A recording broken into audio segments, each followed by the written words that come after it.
Hello everyone, I just wanted to make hopefully a short video today. I had this on my mind. I preached something of this. Today's Monday, July 20th.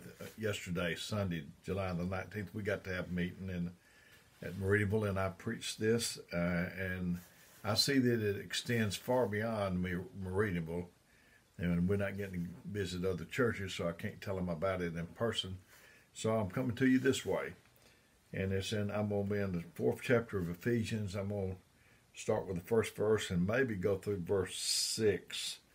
And it says, I therefore, the prisoner of the Lord, beseech you that you walk worthy of the vocation wherewith you are called, with all lowliness and meekness, with longsuffering, forbearing one another in love, endeavoring to keep the unity of the Spirit in the bond of peace. There is one body, one Spirit, even as you are called into one hope of your calling.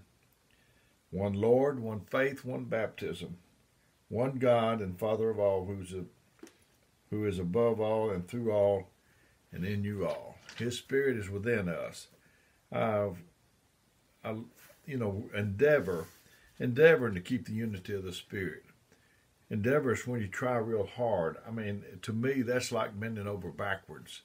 When you endeavor to have unity, if there's anything that Satan would love to destroy in us, it's unity.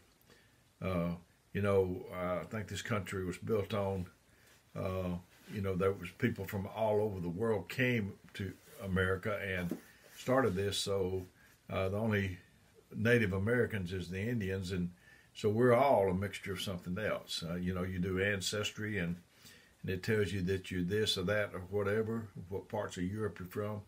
So we've all come together and trying to live together as one. So we need to endeavor, bend over backwards, do all we can. I believe in that in a marriage. Me and Melinda's been married 52 years. We're really close. But we still have to endeavor, try real hard. 1 Corinthians 12 through 31, I won't read parts of it probably. For as the body is one, and hath many members, and all the members of that one body being many are one body, so also is Christ. For by one Spirit we're all baptized into one body, whether we be Jews or Gentiles, whether we be bond or free, and have all have been all made to drink in one Spirit. For the body is not one member but many. If the foot shall say, because I am not the hand, I am not of the body, is it therefore not of the body? And if the ear should say, because I am not the eye, I am not of the body, is it therefore not of the body? If the whole body were an eye, where would the hearing? If the whole were hearing, where were the smelling? But now God hath set the members, every one of them, in the body, as it has pleased him. And if it were all one member, where were the body? But now they are many members, yet one body. And the eye cannot say to the hand, I have no need of thee, nor again the head to the feet, I have no need of you. Nay, much more those members of the body, which seem to be more feeble, are necessary. And those members of the body which we think to be less honorable, upon these we bestow more abundant honor, and our comely parts have more abundant comeliness. I remember when I was growing up, you'd go to the lunchroom at school, and there'd be the cheerleaders and the football players, and then there'd be some dirty-faced person that didn't even hardly have a lunch. Everybody congregate to the popular, and I always felt for the underdog. So, for our company parts have, but God is, that they should be no schism in the body, but that the members should have the same care one for another. And whether one member suffer, all the members suffer with it, or one member be honored, all the members rejoice with it. Schism is a split or division between strongly opposed sections or parties caused by differences in opinion. A church, certainly, there could be a split over doctrine. But we overlook sometimes that this differences of opinion. If we don't consider what someone else thinks about a subject. Um, Me and Melinda came from different backgrounds, um, and and and not being tolerant with somebody else's opinion can cause a division. Um, I may not see things like you do, and you may not see things like I do, but if we agree on the main value, if we agree on the main principles of the doctrine, we should be able to make a go of it. And myself, I don't look for everybody to agree with me. I don't look for yes men necessarily, and just have people that just see everything my way. I need balance. I need people that can help me see the other side. And we're going through hard times right now with the coronavirus. Some people are taking a brave stance on it. I love them. Some people taking a very conservative stance on it. I love them. And if I'm on one side of that or the other, I don't need to look at the other side and look down my nose at them. As long as we come to agreement on doctrine.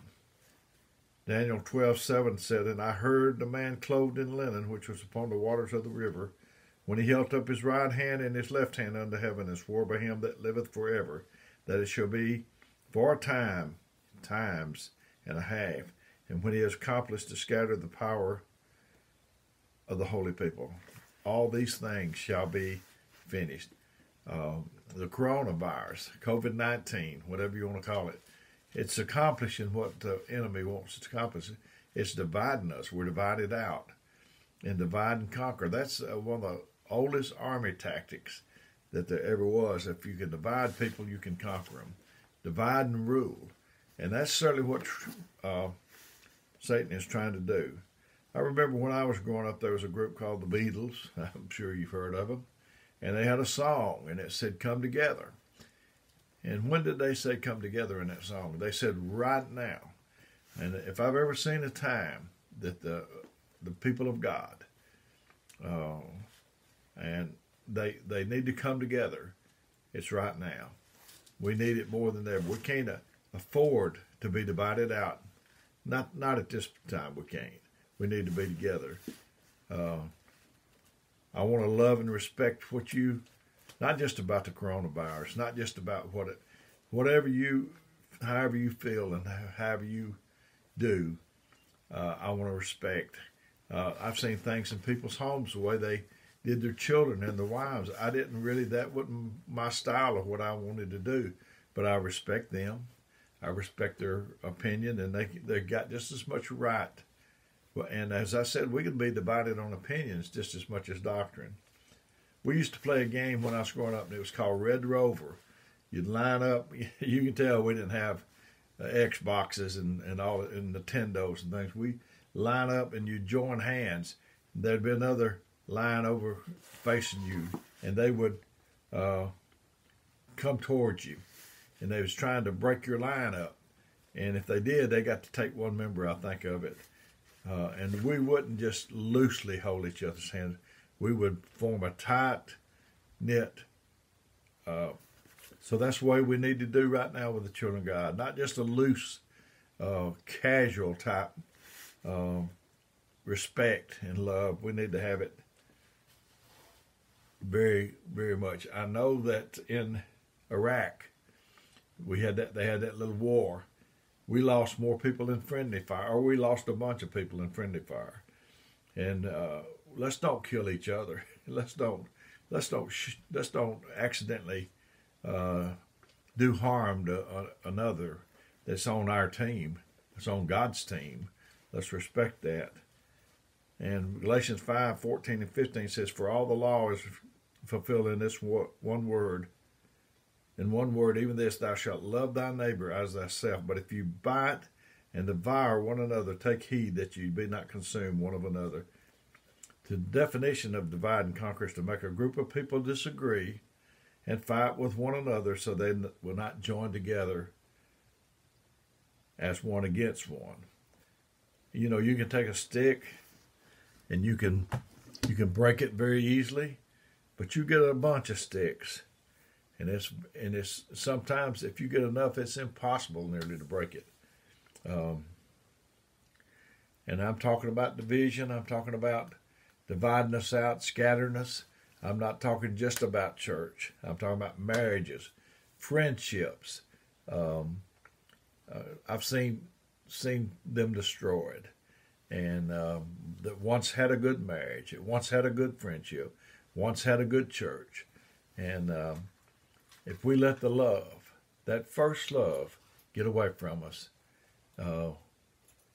we are destined to be scattered people.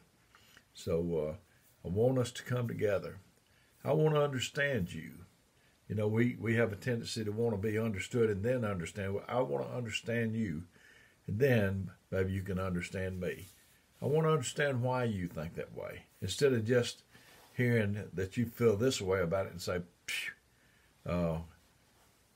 forget that. I want to make I want to put myself in your shoes. Difference between sympathy and empathy. Empathy, you put yourself in another person's shoes. I really want to see why you feel the way you feel about it. And if it's sin, if it's another doctrine, then we're not going to be able to come together about that. But if it's just most of this other stuff, we can be together. I want to be together with you. I want to be just hand in hand with you, and then we can win. Friends, let's come together. Let's do that. Let's come together as a group of people. It will be a mighty army that the enemy cannot defeat. So I wish I could have been more eloquent with this, but I'm talking mostly from my heart today. That I've seen friends divided before, and I want us to be together in heaven. I sure do. So hope this has helped you until we meet again. May God bless you.